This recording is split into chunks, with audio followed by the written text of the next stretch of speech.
Welcome to crime analysis. కోల్కతాలో junior doctor rape case మరో మలుపు తిరగనుంది. ఇప్పటికే రేప్ చేసిన నేను ఉరిశిక్ష కూడా వేయొచ్చు అంటూ ప్రకటించిన రాయ్ తర్వాత కోర్టులో యూటర్న్ తీసుకున్నాడు. తనకి ఎలాంటి పాపం తెలియదని, కావాలని కొంతమంది ఇరికించారని, అందుకే నేను పాలిగ్రాఫ్ టెస్ట్ రెడీ అంటూ అతను స్టేట్మెంట్ ఇవ్వడంతో కేసు మరో మలుపు తిరిగింది. ఇంతకీ అతను కావాలని చేశాడా, లేదు ఎవరైనా చేయించారన్న విషయాన్ని ఇప్పుడు సిబిఐ దర్యాప్తులు బయటపడే అవకాశం ఉంది. ఒకవేళ నిందితుడు ముందు ఒప్పుకొని తర్వాత ఒప్పుకోకపోతే కేసు ఏ విధంగా తిరుగుతుంది అనే అంశాలను మనతో మాట్లాడడానికి హైకోర్టు అడ్వకేట్ శ్రీకాంత్ చింతల గారు ప్రస్తుతం ఉన్నారు. శ్రీకాంత్ గారిని అడిగి ఈ కేసు ఎలా మరుపు తిరుగుతుందన్న విషయాన్ని అన్నట్టు తెలుసుకుందాం. సార్ నమస్తే అండి. నమస్తే అండి. జూనియర్ డాక్టర్ కేసులో రోజుకు మలుపు తిరుగుతుందండి. సినిమా స్టైల్లో ఫస్ట్ టైం నేనే చేశాను, అవసరం అనుకుంటే ఉరిశిక్షణ సిద్ధం అంటూ ప్రకటించిన రాయ్ కోర్టులో వచ్చేసరికి పాలిగ్రాఫ్ టెస్ట్కి ఎందుకు పర్మిషన్ ఇచ్చావని జడ్జి గారు అడగడంతో నేను తప్పు చేయలేదు కాబట్టి ప్రూవ్ చేసుకోవడానికే నేను ఆ విధంగా పర్మిషన్ ఇచ్చాను, అనుమతి ఇచ్చానని చెప్పడం. ఇది ఒకసారి యూటర్న్ తీసుకున్నట్టు కనిపిస్తుంది. సాధారణంగా ముందు ఆవేశంగా తాగినప్పుడు మత్తులో కొంతమంది ఓకే అంటారు, జడ్జి కోర్టుకు వచ్చాక మారిపోయే అవకాశాలు కనిపిస్తుంటాయి. ఈ డబుల్ స్టేట్మెంట్ ఇచ్చినప్పుడు అటువంటి కేసులు ఏమైనా మలుపు తిరుగుతుంటాయా, కేసులను వీగిపోతుంటాయా ఒకటి. రెండోది పోస్ట్ మార్టం రిపోర్ట్ తీసుకుంటే అక్కడ 150 grams స్పెర్మ్ దొరికిందని ఒక స్టేట్మెంట్ రావడంతో అది గ్రాములో కొలుస్తారా, మిల్లీ లీటర్లో కొలుస్తారా అనేది ఒక డైనమో వచ్చింది. 150 milligrams అని అన్నారు. ఒక రేప్ జరిగినప్పుడు ఆ పోస్ట్ మార్టంలో ఎలాగ దాన్ని ఐడెంటిఫై చేస్తారు? ఫైన్. ఒకటి. మూడోది ఆమె మద్దతుగా మొత్తం దేశవ్యాప్తంగా అందరూ నిరసన తెలుపుతుంటే మనకు సుప్రీంకోర్టు గైడెన్స్ చాలా క్లియర్గా ఉంది.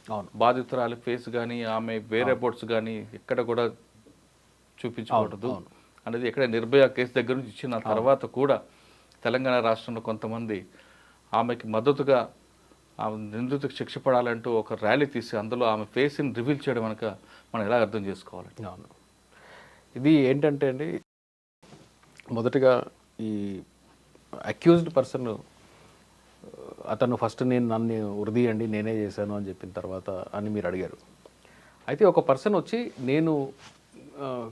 నేనే తప్పు చేశాను అని చెప్పిన తర్వాత కూడా మ్యాజిస్ట్రేట్ గారి ముందు నేను తప్పు చేయలేదు, నన్ను ఇరికిస్తున్నారు అని చెప్పేసి ఆ స్టేట్మెంట్ ఇస్తే ట్రయల్ జరుగుతుంది.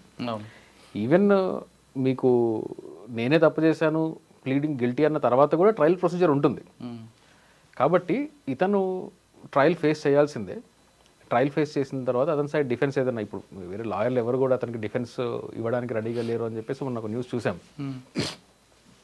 కోర్టు వారు ఎవరో ఒక డిఫెన్స్ లాయర్ని అతనికి అపాయింట్ చేస్తారు, జనరల్గా చేస్తారు, దట్ ఈస్ ద ప్రాక్టీస్. చేసిన తర్వాత మరి అతను ఇచ్చిన వర్షన్స్, అతను మారిన వర్షన్స్ ఇవన్నీ కూడా కోర్టు ముందు ఎలాంటి పరిణామాలు తీసుకుంటాయి అనేది ఇట్స్ ట్రయల్ మ్యాటర్. ఓకే, మిగతా పబ్లిక్ డొమైన్లో సోషల్ మీడియాలో పోలీస్ ముందు కన్ఫెషన్ ఇచ్చాడు, నాకు ఇది రాసిచ్చాడు, మీడియా ముందుకు వచ్చి మీడియా సమక్షంలో ఇలా చెప్పాడు, అవన్నీ ఇమ్మెటీరియల్. కోర్టులో జడ్జి గారి ముందు ఏం జరుగుతుంది, జడ్జి గారి ముందు ఆ వ్యక్తి నేను కన్ఫెస్ చేస్తాడా, లేదా జడ్జి గారి ముందు ఆ వ్యక్తి లేదు నేను ఈ నేరాన్ని అంగీకరించట్లేదు అని చెప్తాడా అనే దాని మీదనే కోర్టు.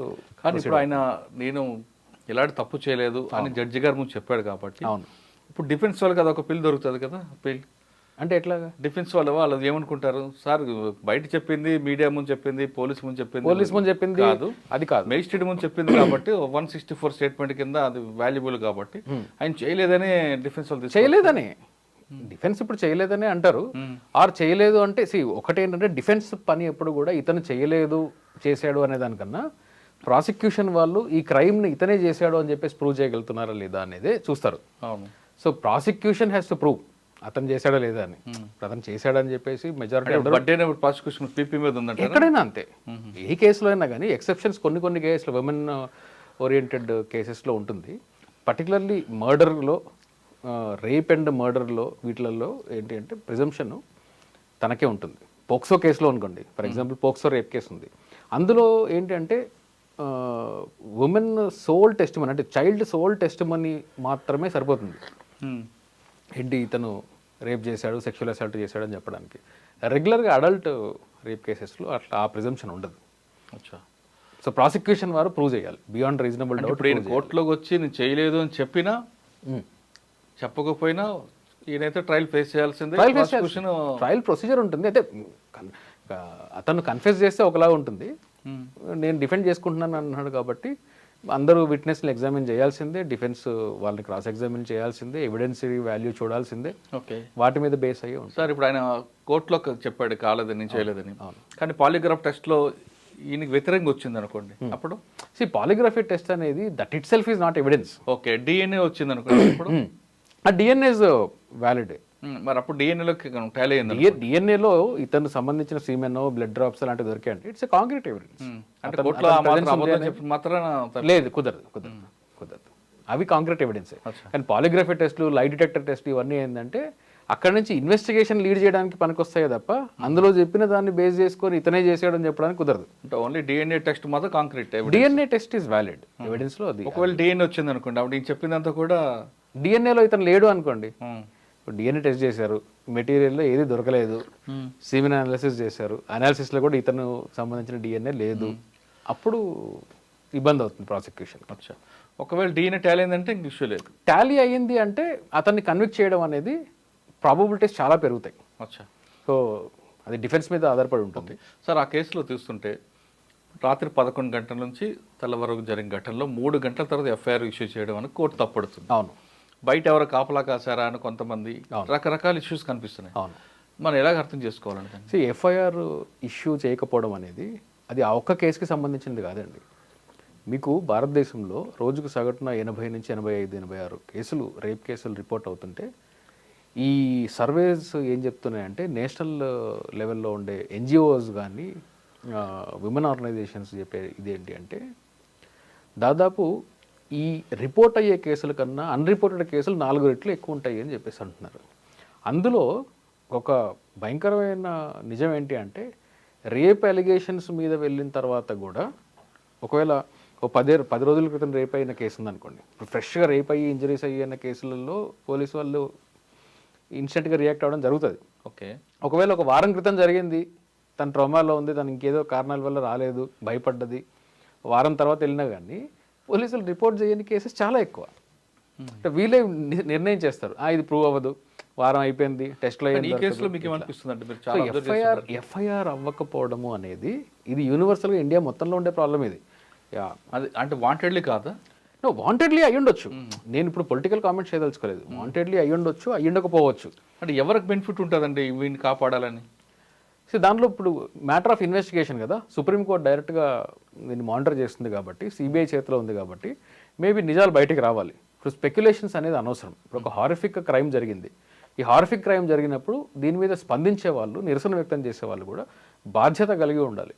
ఎలాగంటే అట్లాగా మీడియాలో, సోషల్ మీడియాలో ఏదో రాసుకొని తీసుకొని వస్తే చూసా కొంతమంది అడ్వకేట్సే అమ్మాయి ఫోటో చూపిస్తూ తిరగడం, పేరు రాసి ఒక మరీ హైదరాబాద్ లాంటి సిటీలో రంగారెడ్డి కోర్టులో 19వ తారీఖున ఒక లాయర్స్ అసోసియేషన్ వాళ్ళు ప్రొటెస్ట్ ర్యాలీ, కొవ్వొత్తుల ర్యాలీ అని ఏదో తీశారు. బ్యానర్లు రంగారెడ్డి కోర్టులో నిన్న మొన్న కూడా బ్యానర్లు ఉన్నాయి, విక్టిమ్ పేరు బ్యానర్ల మీద రాసున్నారు.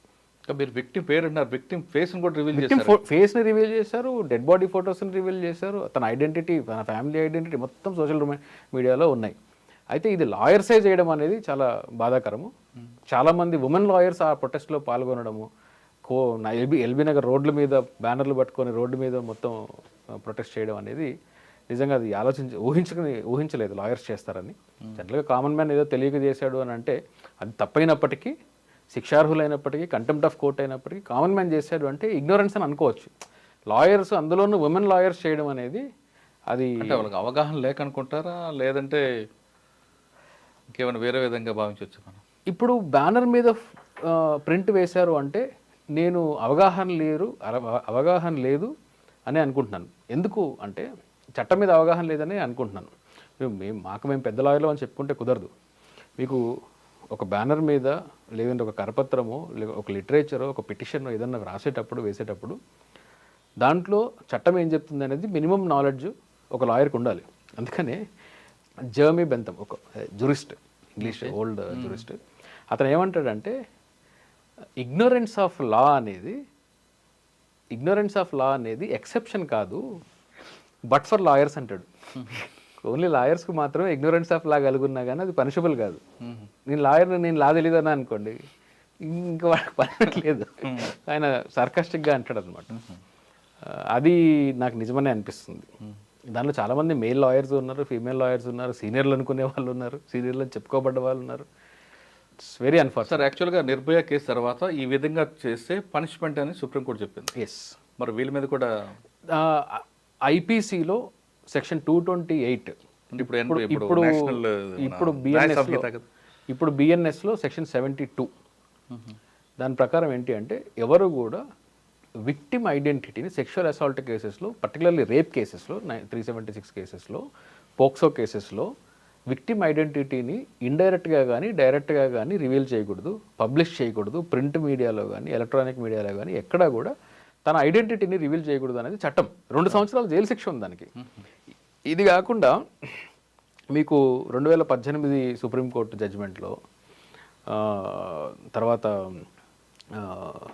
ఇది రీసెంట్గా ఇంకొక కేసు ఒకటి జరిగింది. ఆ ఉమెన్ 12 ఏళ్ళ అమ్మాయిని రేప్ చేశారు కదా, గ్యాంగ్ రేప్ చేసి ముస్లిం అమ్మాయిని చేశారు. ఆ కేసులో కూడా మీడియా సంస్థల మీద 10 లక్షల ఫైన్ వేశారు ఢిల్లీ హైకోర్టు. ఆ విక్టిమ్ ఐడెంటిటీ మీరు ఎట్లా రివీల్ చేస్తారు, పేరు ఎలా రివీల్ చేస్తారు అని చెప్పి వాళ్ళు ఎంత అపాలజీస్ చెప్పినా కానీ కుదరలేదు. కన్విక్షన్ ఇవ్వలేదు, ఎందుకంటే మీడియా ఏజెన్సీస్ కాబట్టి జైలు శిక్ష వేయలేదు. కానీ శిక్షలు ఇది మాత్రం ఫైన్ మాత్రం కోర్టు సుమోటోకి తీసుకోవచ్చా? సుమోటోకి తీసుకోవచ్చు కాదు. ఎందుకంటే జనరల్గా ఒక కామన్ మ్యాన్ ఏదైనా తెలియక తప్పు చేశాడు అనేది డిఫరెంట్. లాయర్స్ కమ్యూనిటీ కోర్టు ప్రిమైసెస్లో చేసినప్పుడు చాలా సీరియస్గా తీసుకోవాలి. లా వైలేషన్ రంగారెడ్డి కోర్టు జడ్జి గారు కూడా తీసుకోవచ్చు, రెఫర్ చేయొచ్చు, కేసులు పెట్టచ్చు, డెఫినెట్గా పెట్టచ్చు. కంటెంప్ట్ అయితే హైకోర్టుకి రెఫర్ చేయాల్సి ఉంటుంది. క్రిమినల్ కేసు 72 బిఎన్ఎస్ కింద మాత్రము ఖచ్చితంగా ఆ లోకల్ కోర్టులో ఉండేవాళ్ళు కానీ లాయర్లు కానీ ఎవరన్నా కానీ కంప్లైంట్ చేయొచ్చు, జడ్జి గారు తీసుకోవచ్చు.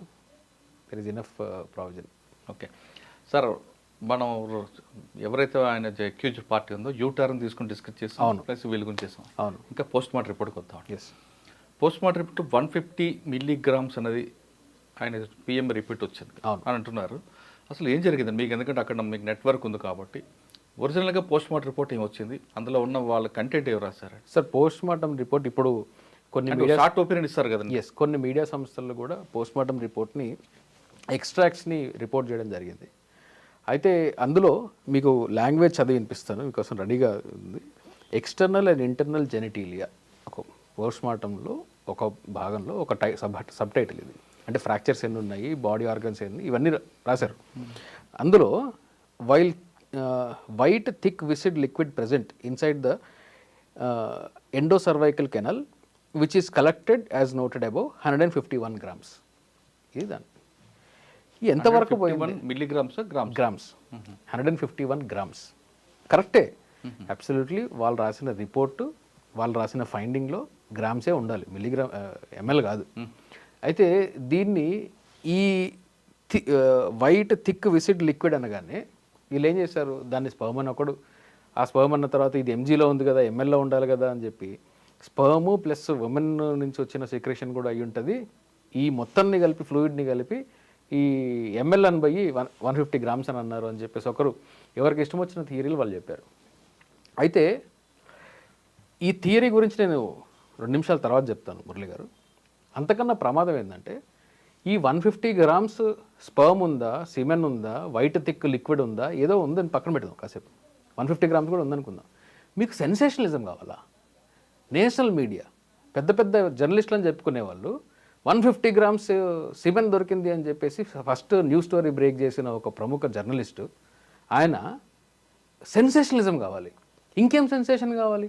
ఒక ఉమెన్ చచ్చిపోయింది, రేప్ అవ్వబడింది, తనకు ఆల్రెడీ తనని చంపిన విధానము, తనను రేప్ చేసిన విధానం చాలా హారిఫిక్గా ఉంది. ఇక అంతకన్నా హారర్ కావాలా మీకు?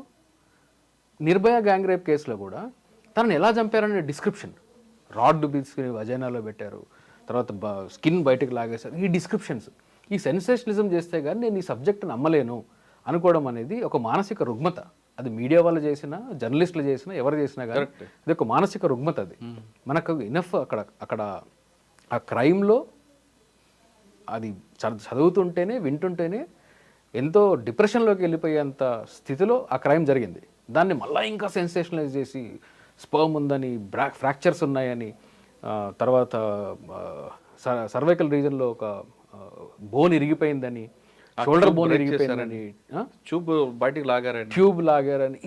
ఏంటి అసలు అదంతా పోస్ట్ మార్టం రిపోర్ట్లో లేదు. పోస్ట్ మార్టం రిపోర్ట్లో ఫ్రాక్చర్స్ ఉన్నాయి. ఒకటే కాదు, దాంట్లో ఇంకా ఇన్డెప్త్కి వెళ్తే 150 గ్రామ్ దొరికిందంటే ఒకరు కాదు, గ్యాంగ్ రేప్ చేసి ఉంటారని ఒక ఆ హిందీ మీడియాలో ఆయన ఏం చేశారంటే ఒక్క మనిషికి 3 ml నుంచి 4 ml వరకు మాత్రమే స్పర్మ్ వస్తుంది, ఎంతమంది చేస్తుంటే వస్తుందని క్యాల్కులేషన్ స్క్రీన్ మీద డిస్ప్లే అవుతుంటే 150 ml అంటే మినిమం 20 మంది గ్యాంగ్ రేప్ చేశారని చెప్పి క్వశ్చన్ మార్క్ పెడతాడు. ఇదంటే ఒక పొలిటికల్ డ్రామా. మీకు ఒక విక్టిమ్ చనిపోయి ఉంది, 150 గ్రాముల ట్యూబ్లు అంత పడుతుందండి. అసలు ట్యూబ్లో 150 గ్రాములని కాదండి. అది ఫస్ట్ ఆఫ్ ఆల్ ఈ లాంగ్వేజ్ దీని మీనింగ్ ఏంటి అంటే endocervical region most likely vagina endocervical రీజన్ని వెయిట్ చేశారు. వెయిట్ చేసి యూట్రస్ వెయిట్ అయి ఉంటుంది. అది జనరల్గా యూట్రస్ని ఏదన్నా క్రైమ్ సీన్లో ఇన్వాల్వ్ అయినప్పుడు బాడీ పార్ట్స్ని తీసి వెయిట్ చేయడం అనేది చాలా కామన్ ప్రాక్టీస్. అది హార్ట్ వెయిట్ ఎంత ఉంది, లివర్ వెయిట్ ఎంత ఉంది, విసరా వెయిట్ ఎంత ఉంది, ఇవన్నీ డిస్క్రిప్షన్స్ రాస్తారు. ఆ వెయిట్ ఈ పర్టికులర్ 150 గ్రామ్స్ వెయిట్ ఏంటి అంటే most likely uterus and cervical endo cervical canal reason అయి ఉంటుంది. వజైనా నుంచి యూట్రస్కి మధ్యలో ఉండే ఆ కెనాల్ రీజను అది ప్రిజర్వ్ చేసి ఉండొచ్చు, ఏదైనా కారణం అయి ఉండొచ్చు. వై చేశారు, ఇది ఎంతవరకు వెళ్ళిందో చెప్తాను చూడండి మీకు. ఈ రోజుకి కూడా మీడియాలో 150 గ్రామ్స్ స్పర్మ్ గురించి మాట్లాడే వాళ్ళు ఉన్నారు కదా, 151 గ్రామ్స్ స్పర్మ్ గురించి మాట్లాడే వాళ్ళు ఉన్నారు కదా. చీఫ్ జస్టిస్ ఆఫ్ ఇండియా ఆయన పరిస్థితి చూడండి. చీఫ్ జస్టిస్ ఆఫ్ ఇండియా 20వ తారీఖున అక్కడ ప్రొసీడింగ్స్ నడుస్తుంటే ఒక అడ్వకేట్ వచ్చి 151 గ్రామ్స్ స్పర్మ్ వచ్చిందండి, ఎంతమంది గ్యాంగ్ రేప్ చేసి ఉంటారని చెప్పేసి అనుమానాలు మాకు ఉన్నాయంటే తిట్టాడు ఆయన. ఆయన ఏమన్నా అంటే పోస్ట్ మార్టం రిపోర్ట్ నా ముందుంది, ఈ 150 గ్రామ్స్ అంటే ఏందో నాకు తెలుసు, ఆ 150 గ్రామ్స్ సోషల్ మీడియాలో ఉన్నది, మీడియాలో రిపోర్ట్ చేసిన దాన్ని అది స్పర్మ్ అని ఇదని చెప్పేసి మీరు దాన్ని సోషల్ మీడియాని బేస్ చేసుకొని నా ముందు ఆర్గ్యూ చేయకండి, I know what is 150 grams అని చెప్పాడు. ఏంటి క్లియర్గా ఉంది లాంగ్వేజ్, మీకు ఇంకా చదివించాను కదా. Internal and external genitalia description, white thick viscid liquid present inside the endocervical canal. అంటే ఎండో సర్వైకల్ కెనాల్ లోపల ఈ వైట్ థిక్ లిక్విడ్ ఉంది, విచ్ ఈస్ కలెక్టెడ్. ఏంటి ఎండో సర్వైకల్ కెనాల్ని కలెక్ట్ చేశారు, which is collected, as which is collected as noted above అని చెప్పి దాని వెయిట్ 150 గ్రామ్స్ అని రాశారు. ఇప్పుడు ఒక బాడీ పార్ట్ వెయిట్ అది, ఒక ఇంటర్నల్ ఆర్గాన్ పార్ట్ ఆ పోర్షన్ వెయిట్ అది ఎక్కడి నుంచి ఎక్కడి దాకా తీసారనేది నాకు క్లారిటీ లేదు. జనరల్గా యూట్రస్ సర్వైకల్ రీజన్ అలాంటివి ఏదైనా ఇట్లాంటి క్రైమ్స్లో తీస్తూ ఉంటుంది, సహజం. మనకు తెలుగు రాష్ట్రాల్లో ఉండే పోస్ట్ మార్టం చేసే డాక్టర్స్తో కొంతమందిని నేను అడిగితే వాళ్ళు కూడా ఒపీనియన్ ఏం చెప్పారంటే ఇంతవరకు మేమైతే అట్లాంటి రీజన్ని కట్ చేసి తీసి ప్రిజర్వ్ చేసిన ఎక్స్పీరియన్స్ మాకు లేదు. బట్ మీరు చెప్పింది 150 గ్రామ్స్ వెయిట్ అంటే అప్రాక్సిమేట్ వెయిట్ అంతే ఉంటుంది. ఆ పార్ట్ వెయిట్, ఎస్ ఆ పార్ట్ వెయిట్ అంత ఉంటుంది. థిక్ విసిడ్ లిక్విడ్ ఫోరెన్సిక్ ఎక్స్పర్ట్స్తో మాట్లాడాను, ఇక్కడ మన ఫోరెన్సిక్ డిపార్ట్మెంట్లో ఎక్స్పర్ట్స్తో మాట్లాడితే వాళ్ళు ఏమన్నారంటే మాకు స్వాబ్ వస్తుందండి, స్వాబ్ అనాలిసిస్ చేసి దీంట్లో హ్యూమన్ డిఎన్ఏస్ ఉన్నాయా లేదా అని చెప్పేసి చూస్తాము, మల్టిపుల్ హ్యూమన్ డిఎన్ఏస్ ఉన్నాయని చూస్తాము, అంతేగాని మాకు 150 గ్రామ్స్ 150 లిక్విడ్లు అలాంటివి మాకు రావు అని చెప్పేసి వాళ్ళు చెప్పారు. మీరు చాలా మంది మాట్లాడారు కదా ఎయిమ్స్లో డాక్టర్స్తో మాట్లాడినప్పుడు నాకు క్లారిటీ వచ్చింది. ఓకే, కొంతమంది ఏమంటారంటే స్పెర్మ్తో పాటు ఆమె దగ్గర నుంచి కూడా రిలీజ్ అయి ఉంటాయి, 2 క్లబ్ అయి ఉండడం వల్ల. ఎంత క్లబ్ అయినా కానీ నేను I'm not a medical expert, కానీ నేను డాక్టర్స్తో మాట్లాడిన లిమిటెడ్ నాలెడ్జ్తో చెప్తున్నాను. వాళ్ళు చెప్పేది ఏంటి అంటే ఈ 150 గ్రామ్స్ అనేది అస్సలు నమ్మశక్యంగా లేదు. ఎందుకు అంటే ఉమెన్ మెన్ ఇద్దరిది కలిపి ఉన్నా కానీ అసలు ఆ టైంలో తనకు సిక్రేషన్ వచ్చిందా లేదా అనేది పక్కన పెడదాం, ఉన్నా కానీ ఆమెకి ఎలాగ వస్తారండి, ఆమె ఇన్సెన్సిబుల్ అండి, అట్లా మాట్లాడడం కూడా తప్పు, చాలా ఇన్సెన్సిబుల్ అది. సో ఒకవేళ వచ్చున్నా కానీ ఒక 5 ml 10 ml అలాంటిది ఏదైనా ఉండొచ్చు, కానీ అట్లాంటివి మేము ఎప్పుడు కలెక్ట్ చేయమండి, అసలు ఎట్లా దొరుకుతుంది ఆ లిక్విడ్ ఎక్కడి నుంచి దొరుకుతుంది, అది ఇంప్రాక్టికల్ అదే అని చెప్పేసి డాక్టర్స్ కొంతమంది చెప్పారు నాకు. కాబట్టి నేనైతే ఆ థియరీని నమ్మట్లేదు. అది ఆ 150 గ్రామ్స్ కొంచెం మనకు ఆ చనిపోయిన విక్టిమ్ మీద ఎంతో కొంత బాధ్యత, రెస్పెక్ట్, గౌరవం ఉండాలి. కాబట్టి ఇట్లాంటి పిచ్చి పిచ్చి కామెంట్స్ చేయడం, సోషల్ మీడియాలలో కామెంట్స్ చేయడం అనేది కరెక్ట్ కాదు. ఇదివరకు ఎవరన్నా తెలుసో తెలియకో కామెంట్స్ చేస్తున్నారు, నేను కూడా చూశాను కొంతమంది డాక్టర్స్ అనడము అది గ్యాంగ్ రేప్ అయి ఉండొచ్చు అని చెప్పి స్పర్మ్ని ఎంఎల్స్లో క్యాలిక్యులేట్ చేయడం ఇవన్నీ కూడా చూసాను నేను.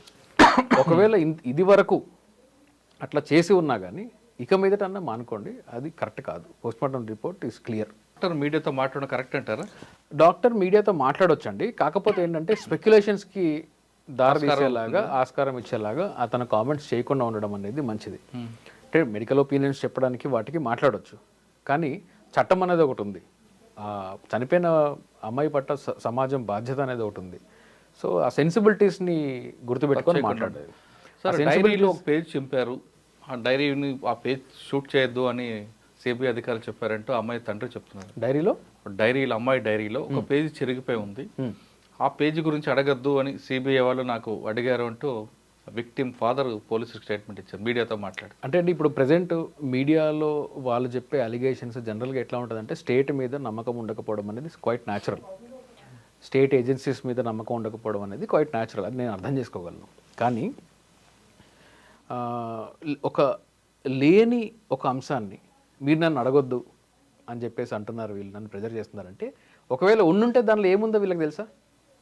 నేను విక్టిమ్ బ్లేమ్ చేయట్లేదు. అవును, నేనేమంటున్నానంటే ఇప్పుడు ఇలాంటిదే మనం లాస్ట్ టైం మీరు మాట్లాడినప్పుడు డాక్టర్ సైఫ్ మ్యాటర్లో మాట్లాడుకున్నప్పుడు ప్రీతి గారు సైఫ్ మాట్లాడుకున్నప్పుడు అందులో కూడా ఏదో వాట్సాప్ మెసేజ్ ఏదో పెట్టావు, అది డిలీట్ చేసావు కదా నువ్వు, ఆ డిలీట్ చేసిన దానిలో ఏదో ఉంది అందుకే నువ్వు డిలీట్ చేసావు కాబట్టి నువ్వు అక్యూజ్ అని అంటారు. ఇది కూడా అలాంటిదే, హాస్యాస్పదంగా ఉంటుంది. దీనివల్ల ఏమవుతుంది అంటే మెయిన్ కేసు నుంచి మెయిన్ కల్ప్రిట్స్ ఎవరైతే ఉన్నారో వాళ్ళు తప్పించుకునే ఆస్కారం ఉంటుంది, అన్నీ డైవర్ట్ అవుతాయి. ఇప్పుడు పేజ్ ఒకటి చిరిగిపోయి ఉంది, దాని గురించి మీరు అడగొద్దు అంటే ఆ పేజ్ చిరిగిపోయినది రఫ్ నోట్స్ రాసుకొని చిరిగిపోయిందా, లేకుంటే దానిలో ఏదైనా సూసైడ్ నోట్ ఏమన్నా ఉందా, అంటే ఏంటి వీళ్ళ డౌట్. కాబట్టి సెన్సిబిలిటీస్ని మెయింటైన్ చేయాలి. కోర్టులో ఒకటి ట్రయల్, ఇంత సీరియస్ క్రైమ్ ఒకటి జరిగింది, ఇన్వెస్టిగేషన్ జరుగుతున్నప్పుడు ఏజెన్సీస్ వాటి పని అవి చేస్తాయి. అట్లాగే విక్టిమ్ పేరెంట్స్కి కానీ లేకుంటే డాక్టర్స్, తనతో పనిచేసిన డాక్టర్స్ కానీ ఎవరికన్నా ఎటువంటి ఇన్ఫర్మేషన్ ఉన్నా కానీ వాళ్ళు చట్టపరిధిలో ఉండి దాన్ని మాట్లాడాలి తప్ప పబ్లిక్ డొమైన్లో వచ్చి స్పెక్యులేషన్స్ని క్రియేట్ చేయడం వల్ల ఏమవుతుంది అంటే ఇది ఒక పొలిటికల్ రంగు తీసుకొని క్రైమ్ పోతుందేమో అని నా భయం. శ్రీకాంత్ గారు, ఫైనల్గా చెప్పండి, ఈ కేసు కరెక్ట్గా ప్రాపర్గా ఇన్వెస్టిగేషన్ జరిగి మీరు అన్నట్లుగా అసలైన నిందితుడు ఒకరవచ్చు ఇద్దరవచ్చు ఎవరైనా సరే కరెక్ట్ పర్సన్ రావాలి అంటే సిబిఐ ఏ విధంగా వెళ్ళాలి, మీడియా ఎలాగ ఉండాలి, అదేవిధంగా పేరెంట్స్ ఎలాగ ఉండాలండి? వీళ్ళందరూ కూడా ముందుగా సెన్సిటైజ్ అవ్వాలండి. మీరు అడిగిన దానిలో ప్రాసిక్యూషన్ ఎలాగ ఉండాలి, సిబిఐ ఎలాగ ఉండాలి, పేరెంట్స్ ఎలాగ ఉండాలి, ముందు సిబిఐ ప్రాసిక్యూషన్ గురించి, మీడియా కూడా ఎలా ఉండాలి, మీడియా కూడా సిబిఐ ప్రాసిక్యూషన్ గురించి మాట్లాడుకుందాం. ఈ సిబిఐ కానీ లేకుంటే ఈ ప్రాసిక్యూటర్స్ కానీ ప్రాసిక్యూషన్ వైపు కానీ ఎంక్వైరీ చేసేటప్పుడు వీళ్ళు ట్రాన్స్పరెన్సీ మెయింటైన్ చేసే విధంగా, ఇన్వెస్టిగేషన్లో ట్రాన్స్పరెన్సీ మెయింటైన్ చేసే విధంగా, ఎవరన్నా ఎవిడెన్స్ ఇస్తాను అంటే వాళ్ళకి కాన్ఫిడెన్స్ ఇచ్చి మీరు ముందుకు వచ్చి చెప్తే మేము మిమ్మల్ని ఎనానిమిటీ మెయింటైన్ చేస్తాము, కోర్టు ముందు మాత్రమే మీకు ప్రొటెక్షన్ ఇచ్చి చేస్తాము అని ఒక కాన్ఫిడెన్స్ ఇస్తే నిజాలు బయటకు వచ్చే ఛాన్స్ ఉంటుంది. ట్రాన్స్పరెంట్గా ఉండాలి, ఫెయిర్గా ఉండాలి, సెక్యూరిటీ ప్రొవైడ్ చేయాలి. At the same time allegations ఏదన్నా ఉంటే అలిగేషన్స్లో పబ్లిక్ డొమైన్లో ఉండే అలిగేషన్స్ కాకుండా ఆన్ రికార్డ్లో ఉన్న అలిగేషన్స్ ఏంటి, రియల్గా విక్టిమ్కి దగ్గరలో ఎవరెవరైతే ఉన్నారో సర్కమ్స్టాన్షియల్ ఎవిడెన్సెస్ని కానీ ఐ విట్నెస్ని కానీ అంతకు ముందు జరిగిన సీక్వెన్సెస్ని కానీ ప్రాపర్గా ప్రిజర్వ్ చేసి సీసీటీవీ ఫుటేజ్ దగ్గర నుంచి చూసుకుంటే అటెండెన్స్ రికార్డు వరకు ప్రతి ఒక్కటి కూడా ప్రాపర్గా ప్రిజర్వ్ చేసి ప్రొసీజర్ ఫాలో అయితే దీనిలో ఎంతమంది ఇన్వాల్వ్ అయి ఉన్నా కానీ వాళ్ళని కన్విక్ట్ చేయడం అనేది చాలా ఈజీ అవుతుంది. ఎందుకు అంటే చాలాసార్లు ఈ ప్రాసిక్యూషన్ ల్యాకునా వల్ల కేసెస్ పోతుంటాయి. ఈ ప్రాసిక్యూషన్ ల్యాకునాస్ ఏంటి? ఫర్ ఎగ్జాంపుల్ చాలా ఈజీగా ఉండేది చెప్తున్నాను నేను. ఒక సీసీటీవీ ఫుటేజ్ తీసుకుంటారు, ఫుటేజ్ తీసుకునేటప్పుడు ప్రొసీజర్ ఫాలో అవ్వరు. ఈ ఒరిజినల్ సోర్స్ ఫైల్ని కోర్టు ముందు ప్రొడ్యూస్ చేయకుండా దాని నుంచి కాపీ చేసిన డీవీడీని తీసుకొచ్చి పెడతారు. ఇప్పుడు సీసీటీవీ ఉంది, అది సర్వర్లో లోడ్ అయింది, సర్వర్ నుంచి ఒక డీవీడీ తీసాం. డీవీడీ తీసినప్పుడు ఈ డీవీడీ క్రైమ్ జరిగింది జనవరి 1వ తారీఖున ఎగ్జాంపుల్. వీళ్ళు మొత్తం ఇన్వెస్టిగేషన్ చేసి డీవీడీ తీసి కాపీ చేసింది జనవరి 12వ తారీఖున, ఓ 12 రోజులు గ్యాప్ ఉంది.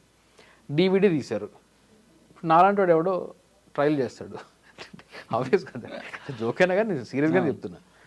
ట్రయల్ చేసినప్పుడు వీళ్ళు దీన్ని ప్రైమరీ ఎవిడెన్స్గా చెప్పాలి. ఈ ప్రైమరీ ఎవిడెన్స్గా చెప్పాలన్నప్పుడు ఆ డివిడి యొక్క ప్రాపర్టీస్ ఓపెన్ చేయండి. ఈ ప్రాపర్టీస్లో రైడ్ చేసిన డేట్ ఏంటో చూడండి అన్నాం అనుకోండి జడ్జి ముందు. ఇన్వెస్టిగేషన్ ఆఫీసర్ వచ్చాడు, నేను ఐఓ ముందు దాన్ని ఓపెన్ చేశాను. ఓపెన్ చేసి ఐఓ ముందు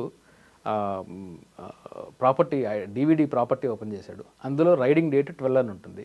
వీళ్ళు వేయడం మాత్రం ఒరిజినల్ సీడీ అని చెప్పేసి ఫైల్లో వేసి ఉంటారు. నెక్స్ట్ క్వశ్చన్ అడుగుతాను నేను, ఇది 12th రోజు కదండి రైడ్ చేశారని రికార్డ్ జరిగింది జాన్ 1 కదా, 12 days గ్యాప్ ఉంది అని అంటాం. కరెక్టే అండి అంటాడు. అప్పుడు నేను ఇంకో క్వశ్చన్ అడుగుతాను, అంటే మిస్చీవియస్గా చెప్తున్నా. నేనేమంటానంటే, మరి మా వాడిని కస్టడీకి తీసుకెళ్లారు కదండి మీరు అక్యూజ్ని అంటాను. అవునండి తీసుకెళ్ళాము అంటాడు. క్రైమ్ సీన్ రీకన్స్ట్రక్షన్కి తీసుకెళ్లారా అని అడుగుతాను. ఆబ్వియస్గా తీసుకెళ్ళానండి అని చెప్తాడు. ఏ టైంలో తీసుకెళ్లారు అంటాను. సాయంత్రం 5ంటికి తీసుకెళ్ళాను అంటాడు. మర్డర్ ఎప్పుడు జరిగింది? మార్నింగ్ 5ంటికి జరిగిందండి, లేదంటే మార్నింగ్ 6ంటికి జరిగిందండి అంటాడు. మీరు తీసుకెళ్ళినప్పుడు జనవరి 12వ తారీఖు మీ కస్టడీలో ఉన్నాడు కాబట్టి మీరు అతన్ని తీసుకెళ్ళినప్పుడు తీసుకెళ్లే వీడియోని రికార్డ్ చేసి ఇతను అక్కడే ఉన్నాడని మీరు ప్రూవ్ చేసి ఆ వీడియోని జనవరి 1గా జరిగిందని చెప్పేసి మీరు ఇక్కడ కోర్టులో వేశారు అంటాను నేను. బెనిఫిట్ ఆఫ్ డౌట్ తీసుకొస్తారా? ఆబ్వియస్గా. అవును. సో ఐ కెన్ క్రియేట్, నేను డిఫెన్స్ లాయర్ అండి. అవునండి, అదే. ఇప్పుడు ప్రాసిక్యూషన్ లేకుండా అక్కడే ఉంటాయి కాబట్టి ఇట్లాంటి చిన్న చిన్న మిస్టేక్స్ మైండ్ అప్లై చేయకుండా ప్రతి ఒక్క దీనిలో, అంటే ఇప్పుడు మీరు చెప్పినట్లు ఆ రోజే ఉండాలంటే ఏం చేయాలి? అదే ప్రాసిక్యూషన్ వాళ్ళు చూసుకుంటారు. ఓకే, మీరు అది గురించి చెప్పారు. నెక్స్ట్ పేరెంట్స్ ఏం చేయాలి, మీడియా ఏం చేయాలి? నేను ఒక కేసులో ఇదే చేశాను, అందుకే చెప్తాను. అందుకే నాకు అర్థమైంది. అందుకే నేను చాలా కన్వీనియంట్గా చెప్పగలుగుతున్నాను. ఇలాంటి లాక్యునస్ ఉంటాయి. ఏదో డాక్యుమెంట్ పట్టుకొచ్చేస్తాడు, ఆ డాక్యుమెంట్ ఎవిడెన్స్ యాక్ట్లో ఎగిరిపోద్ది.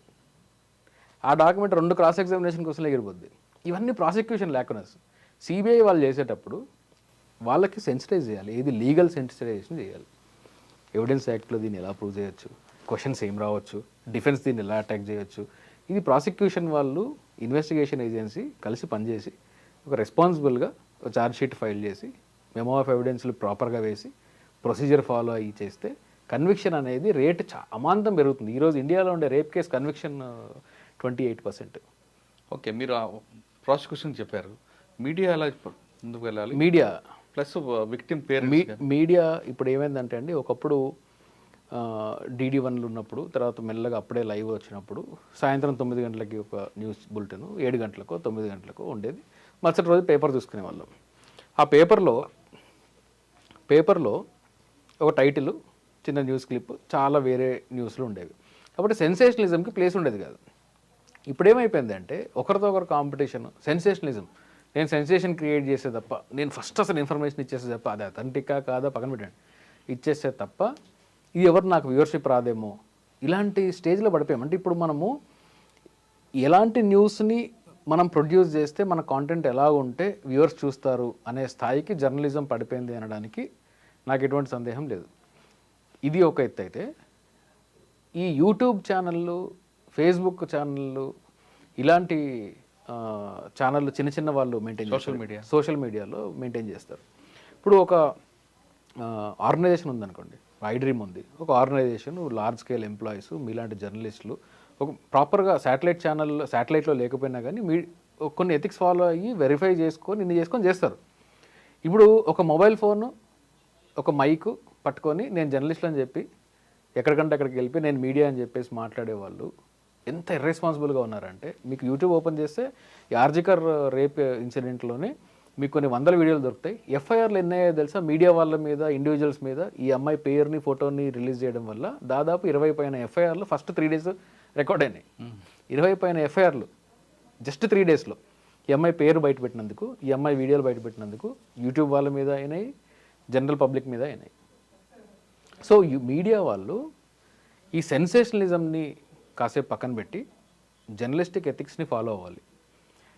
పర్టికులర్గా ఈ నేషనల్ మీడియాలో పొలిటికల్ పార్టీస్తో అటాచ్ అయ్యున్న మీడియాలు almost 95% media, satellite media channel అన్నీ కూడా ఎవరికి వాళ్ళ మీడియా ఛానల్ ఉన్నాయి, లేదంటే ఏదో ఒక పొలిటికల్ పార్టీతో అటాచ్డ్ ఉన్నారు. వీళ్ళు ప్రతి ఇష్యూని పొలిటిసైజ్ చేయడము, దాన్ని మైలేజ్ తీసుకొని ఉంటే ఒక సెక్షన్ ఆఫ్ మీడియా బీజేపీకి సంబంధించిన ఇష్యూస్లో ఒకలాగా రియాక్ట్ అవుతుంది. కాంగ్రెస్ సంబంధించిన ఇష్యూలో ఇంకోలాగా రియాక్ట్ అవుతుంది. సో అట్లా కాకుండా జర్నలిజాన్ని, ఇండిపెండెంట్ జర్నలిజాన్ని మీరు ఆ ఎథిక్స్ని ఫాలో అయితే సరిపోతుంది. అంతకన్నా పెద్దగా మీడియాకి నేను చెప్పేది ఏం లేదు. పేరెంట్స్ దగ్గరకు వచ్చినప్పుడు మీరు అమ్మాయిలకి సేఫ్టీ ప్రొవైడ్ చేయాలి, అమ్మాయిల్ని సేఫ్ ఎన్వైరన్మెంట్లో పెట్టాలి అనడానికి రెండు కోణాలు ఉన్నాయి. ఒకటి, అమ్మాయిని సేఫ్ ఎన్వైరన్మెంట్లో పెట్టడము, దానికి తగిన జాగ్రత్తలు తీసుకోవడం, తనకి జాగ్రత్తలు చెప్పడం, ఇదొకటి అయితే, మీ ఇంట్లో ఉండే అమ్మాయిల్ని ఎలా సేఫ్గా ఉండాలో నేర్పించాలి, అమ్మాయిల్ని ఎలా సేఫ్గా ఉంచాలో నేర్పించాలి. సో సెన్సిటైజేషన్ అమ్మాయిల కన్నా ఎక్కువ ఇంట్లో ఉండే మగవాళ్ళకి నేర్పించాలి. సో పేరెంటింగ్ అక్కడ వస్తుంది. పేరెంటింగ్ అంటే అండి కేవలం అమ్మ నాన్నది కాదు, సమాజానికి కూడా పేరెంటింగ్, సమాజం కూడా పేరెంటింగ్ చేస్తుంది. కరెక్ట్. సో ఈ సమాజంలో కూడా మగపిల్లల కాండక్ట్ ఎలా ఉండాలి, ఆపోజిట్ జెండర్ పైన కాండక్ట్ ఎలా ఉండాలి, ఏ జెండర్ అయినప్పటికీ, ట్రాన్స్జెండర్ అయినా, ఏ కమ్యూనిటీ అయినా కానీ, వాళ్ళ సెక్షువాలిటీ ఏదైనప్పుడు కానీ, వీళ్ళ మీద, అవతల వాళ్ళ బాడీస్ మీద, అవతల వాళ్ళ ఒపీనియన్స్ మీద మనం ఎంతవరకు రెస్పెక్ట్ కలిగి ఉండాలి అనే ఒక సెన్సిటైజేషన్ని సమాజం as a whole, particularly parents చేసి తీరాలి. చిన్నప్పటి నుంచి నేర్పాలంటాను. చిన్నప్పటి నుంచి నేర్పాలి. ఇప్పుడు అట్లా నేర్పకపోవడం వల్ల మనం కొన్ని ప్రెజుడిసెస్ చెప్తాను మీకు. మీరు టాప్ రేప్ కేసెస్ రిపోర్ట్ అయ్యి, లేకుంటే సినిమాలు తీసినవి, మీడియాలో మాట్లాడుకున్నవి, డాక్యుమెంటరీలు చేసినవి కొన్ని చూడండి మీరు. ఎనీథింగ్ మీకు అసలు ఓపెన్గా రేప్ గురించి ఇండియాలో నాకు తెలిసి ప్రాపర్గా డీల్ చేసిన సినిమా ఇండియాలో ఒకటి కూడా లేదు. ప్రతి దాంట్లో రేప్ చేసిన వాడిని కామాంధుడిలాగా చూపించడం, రేప్ చేసిన వాడికి విపరీతమైన కామవాంఛ ఉంది కాబట్టి వాడు రేప్ చేశాడని అన్నట్టు. ఒక సైకో కిల్లర్ ఉన్నాడు అనుకోండి, వాడు రేప్ చేసి చంపేస్తుంటాడు కొన్ని సినిమాల్లో, ఆ సినిమా పేరు ఏదో గుర్తులేదు నాకు. రేప్ చేస్తాడు, చంపేస్తాడు. వీడు రేప్ చేయడానికి కారణం వీడి కామం. కానీ మీరు చూస్తే ఈ రేపిస్టులలో మెజారిటీ రేపిస్టులు ఆల్రెడీ పెళ్ళైన వాళ్ళు, పార్ట్నర్ కలిగి ఉన్న వాళ్ళు వీళ్ళు ఉంటారు. వాళ్ళకు ఒక పార్ట్నర్ ఉన్నప్పుడు వీడు వెళ్ళి రేప్ చేస్తున్నాడు అంటే పార్ట్నర్ లేకుంటే సెక్షువల్ కోరికలు తీర్చుకోలేక కాదు, ఏదో పైశాచికం అంతే. ఒక మానసిక రుగ్మత, పైశాచికం. లేదంటే సో ఆ సుపీరియర్గా ఉండాలి. ఇంక వేరే జస్టిఫికేషన్స్ లేవు. డ్రింక్ చేసిన వాడు ప్రతి వాడు రేప్ చేయట్లేదు కదా. ప్రతి వాడు తనని తాను సుపీరియర్గా ఫీల్ అవ్వడము, తనని నేను పవర్ఫుల్గా ఫీల్ అవ్వడానికి చేసుకోవడము, లేదంటే ఆ సాడిస్టిక్ మెంటాలిటీ కలిగి ఉండడము, ఆ పైశాచికమే తప్ప రేపుకి జస్టిఫికేషన్ లేదండి. రేపుకి కామం జస్టిఫికేషన్ కాదు. వాడికి సెక్షువల్ అర్జీ ఉన్న ప్రతి ఒక్కడు వెళ్ళి రేప్ చేయడు. సెక్షువల్ అర్జీ is different from rape. Rape is a different issue. So మనం కూడా రేప్ మెంటాలిటీని, సెక్షువల్ అసాల్ట్ మెంటాలిటీని అర్థం చేసుకోవడంలో ఎక్కడో విఫలమయ్యాము. బికాజ్ సమాజం సెన్సిటైజేషన్ లేదు అనేది నా ఒపీనియన్. ఓకే సార్, ఫైనల్గా ఇంకోటి చెప్పండి. కొంతమంది అడుగుతున్నారు ఈ మధ్యన, నిర్భయ ఇష్యూ జరిగింది, దేశవ్యాప్తంగా అందరూ కూడా ఆమెకు మద్దతు తెలిపారు. అందులో వాళ్ళందరికీ శిక్ష పడింది, లైఫ్ పడింది, ఒక శిక్ష అదొక పక్క. ఇప్పుడు కోల్కత్తా అంటే డాక్టర్కు, సాఫ్ట్వేర్లకు అయితేనే ప్రపంచం, దేశం అంతా కదులుతుందా? ఇటువంటి కేసులు దేశవ్యాప్తంగా ఎక్కడో కూడా జరుగుతూనే ఉన్నాయి. మరి మాకెందుకు ఈ మద్దతు ఇవ్వరు అని చాలా మంది ప్రశ్నిస్తారు. కరెక్ట్. సెలెక్టివ్ రియాక్షన్ అనేది ఇండియాలో సర్వసాధారణం అయిపోయింది. మీకు హైదరాబాద్ గ్యాంగ్ రేప్ ఇష్యూ జరిగినప్పుడు కూడా వాళ్ళని ఎన్కౌంటర్ చేసి చంపేశారు కదా. అయితే ఈ హైదరాబాద్ గ్యాంగ్ రేప్ ఇష్యూ అప్పుడు కూడా వేరే అదే సేమ్ టైంలో ఇంకొక విమెన్ కూడా చాలా దారుణంగా రేప్ చేసి బ్లేడ్లతో బాడీ మొత్తాన్ని చీరేసి చంపేశారు. తను ఒక డౌన్ ట్రాడన్ కమ్యూనిటీకి సంబంధించిన అమ్మాయి, యాక్చువల్లీ పని చేసుకుని ఫ్రూట్స్ అమ్ముకునే అమ్మాయి అనుకుంటాను. సో తన పేరు నాకు తెలుసు కానీ చెప్పను. తను కూడా అదే ఆ రోజు మరుసటి రోజు రేప్ చేయడం జరిగింది. వాళ్ళల్లో భర్త ముందు తీసుకెళ్ళి రేప్ చేసి చంపేస్తారు కదండి. భర్త ముందు రేప్ చేసి చంపేస్తారు. సో ఇట్లాంటిగా సెలెక్టివ్గా రియాక్ట్ అవ్వడము, ఒక ప్రివిలేజ్డ్ కమ్యూనిటీ నుంచి వచ్చిన అమ్మాయికి ఒకలాగా రియాక్ట్ అవ్వడము, అండర్ ప్రివిలేజ్లకు ఒకలాగా రియాక్ట్ అవ్వడం అనేది చాలా దురదృష్టకరము. ఇంతటి లార్జర్ ఇష్యూలో కూడా సెలెక్టివ్ రియాక్షన్ అనేది కరెక్ట్ కాదు. అది వాస్తవం, అలా ఉంది, నిజంగానే ఉంది. ఢిల్లీ గ్యాంగ్ రేప్కి ఇక్కడ కల్కటా గ్యాంగ్ రేప్కి, హైదరాబాద్ గ్యాంగ్ రేప్ మధ్యలో రోజుకి సగటున 80 పైన రేప్ కేసులు జరుగుతున్నాయి. మరి రియాక్షన్ ఎందుకు లేదు? సెన్సేషనలిజం కావాలి. అది ఎవరో ఒకరు తీసుకొని సెన్సేషన్ చేస్తే నేను దాన్ని రియాక్ట్ అవుతాను. అది కూడా ఎట్లా, అందులో క్రైమ్ కూడా హారిఫిక్గా ఉండాలి. మామూలుగా రేప్ చేసి చంపేస్తే ఎవరు రియాక్ట్ అవ్వడు. అట్లా ఉంది పరిస్థితి. చాలా హారిఫిక్గా చంపాలి, దానిలో వీళ్ళకి డ్రామా ఉండాలి, మాట్లాడడానికి ఏదన్నా చాలా పవర్ఫుల్గా ఉండాలి. మీడియా కరెక్ట్ కాదు కదండి, వాళ్ళు చాలా బాధితులే తప్పు కదా. చాలా తప్పు. కులమే ఉందండి, కులం మొత్తం కాదు. రేపు కాదు, సెక్షువల్ అసాల్ట్ అయినా కానీ అవతల వ్యక్తి యొక్క రైట్స్ని మనం భంగం కలిగించినా కానీ సమాజం రియాక్ట్ అవ్వాలి. దానికి ఒక మొరాలిటీ అనేది ఉండాలి. నేను రియాక్ట్ అవుతాను అనేది ఒక మొరాలిటీ అనేది ఉండాలి. కానీ సెలెక్టివ్ రియాక్షన్ అనేది మనకు కేవలం మన దేశంలోనే కనిపిస్తుంటుంది అనుకుంటా. మన దేశంలో ఎక్కువగా ఉంటుందండి. ఎందుకంటే మన దేశంలో ఈ చాలా పెద్ద జటిలమైన సమస్య కులం అనేది ఉంది కాబట్టి ఉంటుంది. మామూలుగా బ్లాక్స్ అండ్ వైట్స్కి మధ్యలో కూడా. సార్ ఇటువంటి కేసుల్లో మీరు చెప్తున్నట్లుగా దిశ కానీ, నిర్భయ కానీ, లేదంటే ఇప్పుడు కోల్కతా కేసులో కూడా కన్వర్షన్ రావచ్చు, ఇంకేదైనా జరగచ్చు. అవును, ఫాస్ట్ ట్రాక్ పెడితే. అవును. కానీ మన దేశంలో నిన్న ప్రధానమంత్రి గారు మాట అంటున్నారు, కింద స్థాయి వరకు మన గురించి ఆడవాళ్ళకి ఎవరికైనా అన్యాయం జరిగినా ఏం జరిగి కింద స్థాయి వరకు వెళ్ళాలి, ఆ పనిష్మెంట్ ఏంటో అన్నది. కానీ మన దగ్గరకు వచ్చేసరికి ప్రాసెసింగ్ పనిష్మెంటే ఉంటుంది తప్ప ఫైనల్ కంక్లూషన్ కన్విక్షన్ రావట్లేదు. వాళ్ళ పార్టీలోనే ఎంతమంది రేప్ ఎలిగేషన్స్ ఎదుర్కొంటున్నారు. కేవలం రేపేం కాకుండా ప్రాసెసింగ్ పనిష్మెంట్, వాడిని అరెస్ట్ చేయడం, ఉమెన్ ఓరియంటెడ్ ఇష్యూస్ లో వేరే క్రైమ్స్ పక్కన పెడదాం, కాసేపు మనీ లాండరింగ్ లో పక్కన పెడతానంటే ఉమెన్ ఓరియంటెడ్ ఇష్యూస్ లో వాళ్ళ పార్టీలోనే ఎంతమంది ఎలిగేషన్స్ ఎదుర్కొంటున్నారు, ఎంతమంది ఎమ్మెల్యేలు ఎంపీలు ఎదుర్కొంటున్నారు. మనకి ఈ ప్రాసెసింగ్ పనిష్మెంట్ మాత్రమే మనకు కనిపిస్తుంది తప్ప కన్విక్షన్ ఎందుకు రావట్లేదు? కన్విక్షన్ రాకపోవడానికి ఇందాక చెప్పాను కదా, ప్రాసిక్యూషన్ లేకున్నా కారణం. ప్రాపర్గా ప్రాసిక్యూషన్ వాళ్ళు ఎవిడెన్స్ ప్రాపర్గా వేయరు, ఈజీగా డిఫెన్స్కి కేక్ ఒకలాగా ఇచ్చేస్తారు. అంతేనా? హాస్టల్ కూడా ఉంటాయండి. హాస్టల్ అనేది ఇంకా తప్పదండి, ఎవరైనా చేయలేరు దాన్ని. ఒక విట్నెస్ వచ్చి నేను తన స్టేట్మెంట్ని తను మార్చుకుంటాను అంటే దాన్ని ఎవరైనా చేయలేరు. కానీ చాలా కేసెస్లో హాస్టల్ విట్నెస్ ఇచ్చిన టెస్టిమోనీని కూడా బేస్ చేసుకొని వచ్చిన కన్విక్షన్స్ కూడా ఉన్నాయి, హాస్టల్ అయినప్పటికీ ఉన్నాయి. ఎందుకు అంటే ఒక పోర్షన్ ఆఫ్ టెస్టిమోనీని, ఒక పోర్షన్ ఆఫ్ స్టేట్మెంట్ని తీసుకొని అంతవరకు అటాక్ చేయలేదు కదా, ఆ పోర్షన్ ఆఫ్ స్టేట్మెంట్ వరకు ఇచ్చారు కదా హాస్టల్ విట్నెస్ కూడా. సో అది పరిగణలోకి తీసుకోవచ్చు అనే జడ్జిమెంట్స్ కూడా ఉన్నాయి. ఓకే, కానీ రియల్ విక్టిమ్ అయితే ఉంటాయండి. కొంతమంది ఫాల్స్ ఎలిగేషన్ పెడతారు, రేప్ చేశారండి. ఆమె 164లో చాలా క్లియర్గా చెప్తారు. అవును, ఫస్ట్ అవును, లేదు ఆయన చేశారు, ఇలా చేశారు, ఇలా చేశారు. అవును. కొంతకాలం తర్వాత హాస్టల్ అయిపోతారు. అవును, ఏదో కాంప్రమైజ్ అవుతారు. అప్పుడు కోర్టు టైం వేస్ట్ చేసింది, కోర్టు ఆమె సుమోటో కేసు పెట్టచ్చా? లేదండి, అంటే చట్టం పరిమితి ఉంది. అంటే ఎందుకంటే కోర్టు టైం అంతా వేస్ట్ చేసినట్లే కదా. అట్లా కాదు, ఎందుకంటే కాంప్రమైజ్ అనేదాన్ని కోర్టు ఎంకరేజ్ చేస్తుంది. కొన్ని జడ్జ్మెంట్స్లో అంటే ఫాల్స్ కంప్లైంట్ ఉంటాయి కదా సార్, ఇద్దరి మధ్యన ఫైనాన్షియల్ ఎలిగేషన్ వచ్చాయనుకోండి, ఆయన మీద ఒక బండ అట్లా ఉండొచ్చు. అంటే కావాలని ఇరికిస్తే సెక్షన్ 211 పాత చట్టం ఐపీసీలో 211 ఉంది, కోర్టు కూడా రెఫర్ చేయొచ్చు. కోర్టు టైం వేస్ట్ చేశారని కాదు, ఎవరినన్నా వేరే వ్యక్తిని ఇరికించడానికి ఒక స్కీమ్ ఆఫ్ ప్లానింగ్ చేశారు, ఫాల్స్ ఎలిగేషన్ పెట్టారు. ఆ ఫాల్స్ ఎలిగేషన్ తర్వాత ఇది తెలిసే ఫాల్స్గా పెట్టారని తెలిసింది, అప్పుడు వాళ్ళ మీద కేసులు అవుతాయి, చేయొచ్చు. అంటే ప్రావిజన్ ఉంది. కాకపోతే కాంప్రమైజ్ అనే ఇష్యూ వచ్చినప్పుడు ఏంటంటే హాస్టైల్ అవ్వడము, కాంప్రమైజ్ అవ్వడము, ఇదేంటంటే దానికి వర్తించదు. అంటే చేసిన నేరస్తుడిని పెళ్లి చేసుకున్నానని చెప్పాడు అన్నాడు. కొన్ని కేసెస్లో కుదురుతుంది, లేదు ఆమెకి ఏదో నష్టపరిహారం ఇచ్చాడు అనుకుంటా, అంతవరకు ఓకే. రేప్ కేసుల్లో కుదరదు, నష్టపరిహారాలు అలాంటివి కుదరదు. ఈ కాంపౌండబుల్, నాన్ కాంపౌండబుల్ అఫెన్సెస్ అన్నీ ఉంటాయి. కోర్టు పర్మిషన్ తీసుకొని కొన్ని నాన్ కాంపౌండబుల్ అఫెన్సెస్ని కూడా కోర్టు పర్మిషన్తో కాంపౌండ్ చేయొచ్చు. మేము కూడా ఫాల్స్ ఎలిగేషన్ పెడితే మాత్రం కోర్టు డైరెక్షన్ ఇవ్వచ్చు, కేసు పెట్టండి. డెఫినెట్గా ఇవ్వచ్చు. కానీ ప్రూవ్ అయ్యేది టైం పడుతుంది కదా, టైం పడుతుంది. అది అంటే ఇంకా మంచి, ఇప్పుడు మొన్న కొత్త చట్టాలు తీసుకొచ్చినప్పుడు ఇవన్నీ లాకునస్ని సరిదిద్దే అవకాశం ఉండేది, అది కానీ చేయలేదు. కరెక్టే సార్. కానీ ఈ మధ్యకాలంలో ఆరోపణ ఎదుర్కొన్న వ్యక్తి అయితే జైలుకి వెళ్ళడం అవుతాయి కదా, అది ఉంటుందండి, మినిమం డ్యామేజ్ ఉంటుంది. కొంతకాలం వరకు వాళ్ళ జైలు, ట్రామా, ఈ ప్రాసిక్యూషన్ ఫేస్ చేయడం ఇవన్నీ జరుగుతుంది.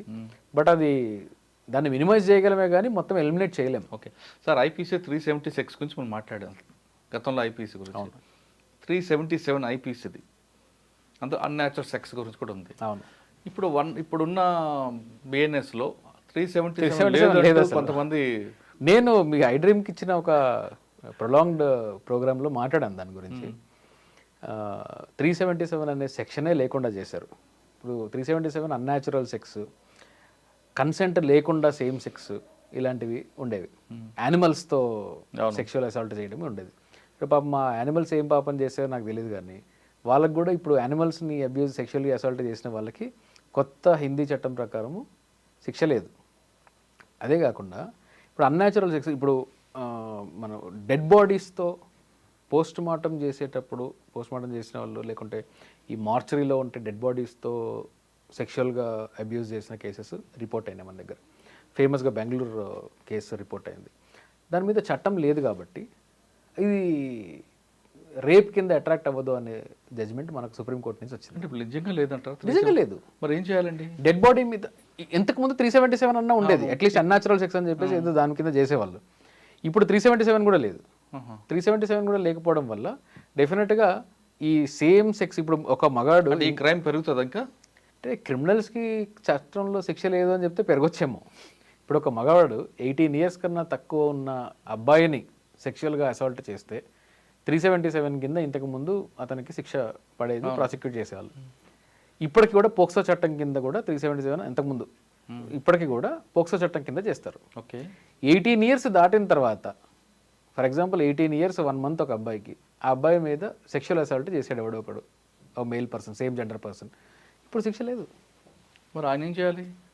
ఇంకా ఇంజరీస్ అయితే ఇంజరీ మీద పెట్టడమో లేకుంటే రాంగ్ఫుల్ కన్ఫైన్మెంట్, రాంగ్ఫుల్ రిజిస్ట్రెయింట్ లాంటివి పెట్టడము, ఇలాంటివి చేస్తారు. కానీ ఆ యాక్ట్ జరిగిన దానికి మాత్రము అన్ఫార్చునేట్లీ శిక్ష లేదు. చాలా తప్పు, చాలా చాలా తప్పు. అదే అంటున్నాను, ఇందాక అన్నది అదే. నేను ఒక మంచి రిఫార్మ్ చేస్తే వీలు ఉండేది.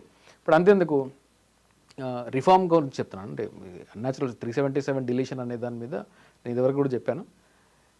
41 CRPC ఉంది. ఇందులో మీకు ఆ లాంగ్వేజ్ ఎలా ఉంటుందంటే చాలా హాస్యాస్పదంగా ఉంటుంది. దీని మీద ఎప్పటి నుంచో నాకు ప్రాబ్లం ఉంది. ఇదేంటి అంటే ఎవరినన్నా ఒక పోలీస్ ఆఫీసర్ ఎప్పుడు అరెస్ట్ చేయొచ్చు అంటే రీజనబుల్ కంప్లైంట్ ఉండాలి, రీజనబుల్ సస్పిషన్ ఉంటే అరెస్ట్ చేయొచ్చు. రాజ్యాంగం ఏం చెప్తుంది? ఎక్సెప్ట్ ప్రొసీజర్ ఆఫ్ లా తప్ప ప్రొసీజర్ ఆఫ్ లా ఫాలో అయ్యి మాత్రమే ఎవరినన్నా అరెస్ట్ చేయాలి అని చెప్తుంది ఆర్టికల్ 21. పోలీస్ ఆఫీసర్ సస్పిషన్ అనేది ప్రొసీజరా? ఇప్పుడు లాంగ్వేజ్లో ఇది వరకు ఉండే 41 CRPCలో రీజనబుల్ సస్పిషన్ మీద ఎవరినైనా అరెస్ట్ చేయొచ్చు. అంటే నాకుండే ఫండమెంటల్ రైట్ ఆర్టికల్ 21 కింద నాకుండే ఫండమెంటల్ రైట్ని ఒక పోలీస్ ఆఫీసర్ నాకు నీ మీద అనుమానం ఉంది అని చెప్పి నన్ను జైల్లో పెట్టచ్చు. అనుమానానికి ఇంకా ఇదేంటి కొలమానం ఏంటి? నాకు అనుమానం వచ్చింది, నాకు రీజనబుల్ అనుమానం ఉంది అని చెప్పి పెట్టేస్తాడు. అదే ఒకవేళ చట్టంలో రీజనబుల్ గ్రౌండ్స్ టు అరెస్ట్ అన్నాడు అనుకోండి, ఆ గ్రౌండ్ అనేటప్పటికి ఎవిడెన్స్ కావాలి, ప్రైమరీ కావాలి, ఇన్వెస్టిగేషన్ ఏదో కావాలి, సమ్ ప్రొసీజర్ ఉంటుంది, ప్రొసీజర్ ఎస్టాబ్లిష్ అవుతుంది. ఈ రీజనబుల్ గ్రౌండ్స్ అని అనకుండా రీజనబుల్ సస్పిషన్ అనేది పాత చట్టంలో ఉండేది. ఇప్పుడు కూడా రీజనబుల్ కంప్లైంట్, రీజనబుల్ సస్పిషన్ అని అలాగే ఉంది. అది మార్చే వీలుండేది. ఇట్లాంటి ఎన్నో మార్చే వీలుండే చట్టంలో రిఫైన్ చేసుకునే డెఫినెట్గా పాత ఐపీసీల నుంచి సిఆర్పీసీల నుంచి రిఫర్మేషన్ అవసరమైన ప్రావిజన్స్ చాలా ఉన్నాయి. అందులో 41 ఒకటి, 377 ఒకటి, ఇంకా ఈ డెడ్ కార్ప్సెస్ మీద, చనిపోయిన బాడీ మీద సెక్షువల్ అసాల్ట్ చేసిన వ్యక్తులకి ఎలాంటి కన్విక్షన్ ఇవ్వాలి అనే దానికి దానికి మెడికల్ టర్మ్ మీద ఉంది. ఆ వ్యక్తులకి ఎలా కన్విక్ట్ చేయాలి అని అది అఫెన్సెస్లో పెట్టిండదు. సుప్రీంకోర్టు రికమెండేషన్స్ ఉన్నాయి. ఇన్ఫ్యాక్ట్ దీన్ని చట్టంలో పీనల్ ప్రావిజన్లో దీన్ని తప్పుగా అండ్ శిక్షగా గుర్తించండి దీన్ని అని చెప్పి సుప్రీంకోర్టు రికమెండ్ చేసే జడ్జ్మెంట్లో చెప్పింది. అది కూడా పట్టించుకున్న పాపం లేదు. సో ఇట్లాంటి రిఫర్మేషన్స్ చాలా చేసే అవకాశం ఉంది. అన్ఫార్చునేట్లీ చేయలేదు. ఇలాంటివన్నీ మైండ్లెస్ చట్టాలు ఉన్నాయంటారా? హిందీ చట్టాలని ఇలాగే ఉంటాయంటారా? హిందీ చట్టాలన్నీ ఇలాగే ఉంటాయి. అది మన అందరం కలిసి ఇన్వాల్వ్ అయ్యి చేస్తే బహుశా ఇప్పుడు నేను చెప్పిన ఈ 2-3 కూడా ఇంకా చాలా ఉన్నాయి. దాని మీద డీటెయిల్గా రాసే ప్రయత్నం చేస్తున్నాను. దాని మీద అందరూ కలిసి ఇన్వాల్వ్ అయ్యి చేస్తుంటే బహుశా మంచి చట్టాలు మనకు వచ్చిండేవి, రిఫార్మ్ చట్టాలు వచ్చిండేవి. కమింగ్ బ్యాక్ టు కన్క్లూజన్లో నేను ఒక మాట చెప్పి ముగిస్తాను. ప్రాసిక్యూషన్ ల్యాకునస్ని ప్రాసిక్యూషన్ వాళ్ళు ఎలాగూ చేస్తారు, ఎలాగూ చేస్తున్నారు.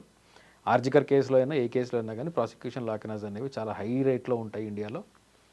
సోషల్ మీడియా పుణ్యమా అంటూ, సోషల్ మీడియాలో అండ్ ట్రెడిషనల్ మీడియాలో ఉండే సెన్సేషనలిజం పుణ్యమా అంటూ ప్రాసిక్యూషన్ వాళ్ళు కూడా లీడ్ అయ్యి వాళ్ళ కళ్ళు మూసుకుపోయి మొత్తానికి అక్యూజ్డ్కి ఫేవర్ చేసే పరిస్థితుల్ని ఇటు సమాజం కల్పిస్తుంది, ఇటు ప్రాసిక్యూషన్ ఉన్న లేజినెస్ లేకుంటే ఇన్కాంపిటెన్స్ ఇది కూడా కలిసి work load, laziness, incompetence, prejudice మీరు ఏ పేరైనా పెట్టుకోండి దానికి. ఒక్కొక్క కేసులో ఒక్కటి ఉంటుంది. ఒక్కొక్క కేసులో లేజినెస్ ఉంటుంది, ఒక కేసులో ఇన్కాంపిటెన్స్ ఉంటుంది, ఒక కేసులో ప్రెజుడిస్ ఉంటుంది, ఒక కేసులో మీడియా ఇన్ఫ్లుయెన్స్ ఉంటుంది, ఒక కేసులో ప్రెజర్ ఉంటుంది, ఒక కేసులో ఎవడో బెదిరింపు ఉంటుంది. ఇవన్నీ అల్టిమేట్ తీసుకుంటే లాస్ట్ అక్యూజ్ని బయటపడేస్తాయి, పడేస్తుంది. Whatever it is accused బయటపడేస్తాయి. అట్లా కాకుండా సమాజము, స్టేట్ ఏజెన్సీస్, ప్రాసిక్యూషన్ ఏజెన్సీస్ అందరూ కూడా బాధ్యత మీరు చూపించండి. ఒక క్రైమ్కి రెస్పాండ్ అయ్యేటప్పుడు కానీ దాని గురించి మాట్లాడేటప్పుడు కానీ బాధ్యత చూపించండి. ఇప్పుడు లేకపోతే తప్పు చేసిన వాళ్ళు ఈజీగా తప్పించుకొని పోతారు, ఈజీగా తప్పించుకొని పోవచ్చు అనే ధీమాతో తప్పు చేసే వాళ్ళు కూడా పెరుగుతారు. కాబట్టి మనందరం కూడా రెస్పాన్సిబుల్గా ఉండాల్సిన అవసరం ఉంది. Okay, Kolkata junior doctor rape కేసులో సిబిఐ కరెక్ట్గా ఇన్వెస్టిగేషన్ చేయడమే కాకుండా ప్రాసిక్యూషన్ కూడా కరెక్ట్గా వాళ్ళ రోల్ కానీ ప్రజెంట్ చేస్తే ఖచ్చితంగా నిందితుడికి శిక్ష పడుతుందంటున్నారు శ్రీకాంత్ గారు. లేదు ఏదో ఒక ఏజెన్సీకో లేదా మీడియాకో లేదా ప్రజలకో దేనికో దాన్ని బెండి వాళ్ళని ఫాలో అయితే కేసు ఖచ్చితంగా వీగిపోయే అవకాశం ఉందంటూ చెప్తున్నారు. ఇది కేవలం మీడియా ఒకటే బాధ్యత కాదు, టోటల్ సమాజం కూడా బాధ్యత తీసుకోవాలి.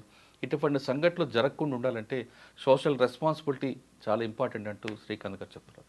ఇది జూనియర్ డాక్టర్ వ్యవహారంపై శ్రీకాంత్ చింతల్ గారితో ఎక్స్క్లూజివ్ ఇంటర్వ్యూ. మరో వ్యవహారంలో మళ్ళీ కలుద్దాం. అంతవరకు నమస్తే. Thank you sir. Thank you very much. Thank you.